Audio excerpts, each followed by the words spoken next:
یہودی حضرت جبرائیل علیہ السلام کو اپنا دشمن اور حضرت میکائیل علیہ السلام کو اپنا دوست کیوں کہتے ہیں، یہی ہماری آج کی ویڈیو کا موضوع ہوگا۔ آج ہم آپ کو یہودیوں کے بارے میں کچھ ایسے حقائق بتائیں گے جو یقیناً آپ کے لیے حیران کن ہوں گے۔ ناظرین، یہودی کبھی اللہ رب العزت کی پسندیدہ قوم ہوا کرتی تھی، مگر تکبر، فرعونیت اور شرک نے اس قوم کی بدبختی پر مہر لگا دی اور اللہ تبارک و تعالیٰ نے اسے عذاب سے دوچار کیا۔ ناظرین، یہودی وہ قوم ہے، وہ لوگ ہیں جنہیں عرف عام میں بنی اسرائیل کہا جاتا ہے۔ ان کا مذہب دنیا کے اہم ترین مذاہب میں سے ہے۔ یہودی مذہب میں حضرت عزیر علیہ السلام کو خدا کا بیٹا ماننا اور بنی اسرائیل کو سب سے برتر ماننا ضروری ہے، یعنی آپ یہ کہہ سکتے ہیں کہ یہ ان کے بنیادی عقائد ہیں۔ یہودیت دنیا کے قدیم ترین مذاہب میں سے ایک ہے۔ اتنا پرانا مذہب ہونے کے باوجود دنیا بھر میں یہودیوں کی تعداد دوسرے مذاہب کے مقابلے میں نہایت کم ہے۔ جہاں دنیا میں عیسائیت کے ماننے والوں کی تعداد 2.5 ارب، مسلمانوں کی تقریباً 2 ارب، ہندوؤں کی تعداد 1 ارب سے زیادہ ہے، جبکہ دنیا کے جدید ترین مذہب سکھ ازم کے پیروکار بھی تقریباً 3 کروڑ ہے۔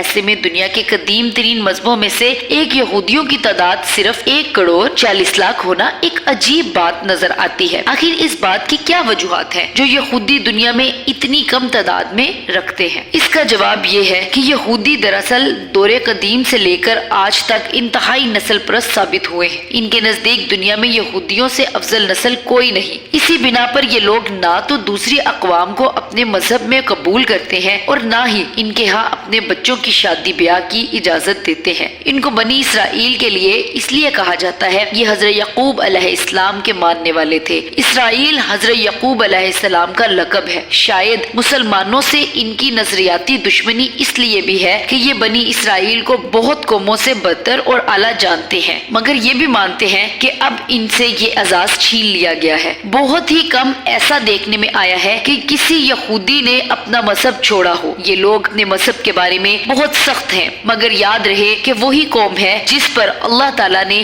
سب سے زیادہ لعنت کی ہے۔ اس قوم نے اللہ کے نبی حضرت یحییٰ علیہ السلام کا سر قلم کروایا تھا اور اللہ کے پیغمبر حضرت موسیٰ علیہ السلام کو کہا تھا کہ وہ جب تک اللہ کو اپنی آنکھوں سے نہ دیکھ لیں ایمان نہ لائیں گے۔ ناظرین، یہ وہ قوم ہے جس پر اللہ تبارک و تعالیٰ نے نہ صرف قرآن پاک میں بلکہ ان کے اپنے صحیفوں میں بھی لعنت بھیجی ہے۔ ان سب باتوں سے ظاہر ہوتا ہے کہ یہ قوم شروع سے ہی نافرمان قوم رہی ہے اور مسلمانوں سے ان کی دشمنی خاص کر اس لیے بھی ہے کہ ان سے امامت کا حق چھین کر اللہ تبارک و تعالیٰ نے مسلمانوں کو عطا کیا اور یہودیوں پر لعنت بھیجی۔ ناظرین، یہودی حضرت جبرائیل علیہ السلام کو بھی اپنا سخت دشمن سمجھتے ہیں، کیونکہ وہ وحی کے ذریعے اللہ کے نبیوں کو ان کی سازشوں سے آگاہ کیا کرتے تھے۔ یہودیوں نے جب حضرت جبرائیل علیہ السلام کو اپنا دشمن کہا تو اس پر اللہ نے سورہ بقرہ میں ارشاد فرمایا کہ کہہ دو جو شخص جبرائیل کا دشمن ہو اس کو غصے میں مر جانا چاہیے، اس نے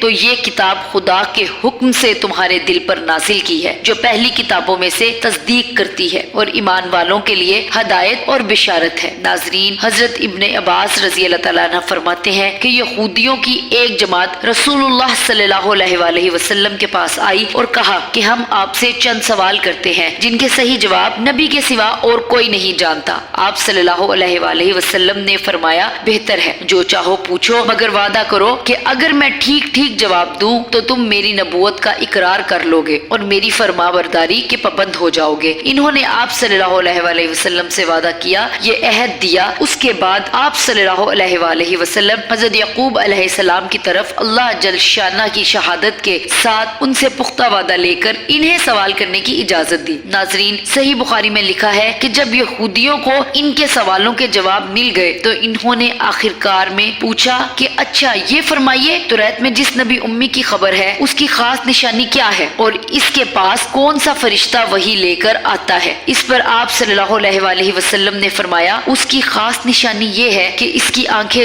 جب سوئی ہوئی ہوں اس وقت اس کا دل جاگتا رہتا ہے۔ تمہیں اس رب کی قسم جس نے حضرت موسیٰ علیہ السلام کو تورات دی بتاؤ میں نے ٹھیک جواب دیا؟ سب نے قسم کھا کر کہا آپ نے بالکل صحیح جواب دیا۔ اب ہمارے اس سوال کی دوسری شق کا جواب بھی عنایت فرما دیجئے۔ اسی پر بحث کا خاتمہ ہے۔ حضور اکرم صلی اللہ علیہ وآلہ وسلم نے فرمایا میرا ولی جبرائیل امین ہے، وہی میرے پاس وہی لے کر آتا ہے اور وہی تمام انبیاء اکرام کے پاس پیغام میں باری تعالیٰ لاتا ہے۔ سچ کہو اور قسم کھا کر کہو کہ میرا یہ جواب بھی درست ہے۔ یہودیوں نے قسم کھا کر کہا کہ جواب تو درست ہے مگر چونکہ جبرائیل ہمارا دشمن ہے، وہ سختی لے کر آتا ہے، اس لیے ہم اس کی نہیں مانیں گے نہ آپ کی مانیں گے۔ ہاں، اگر آپ کے پاس حضرت میکائیل علیہ السلام وحی لے کر آتے تو رحمت، بارش، پیداوار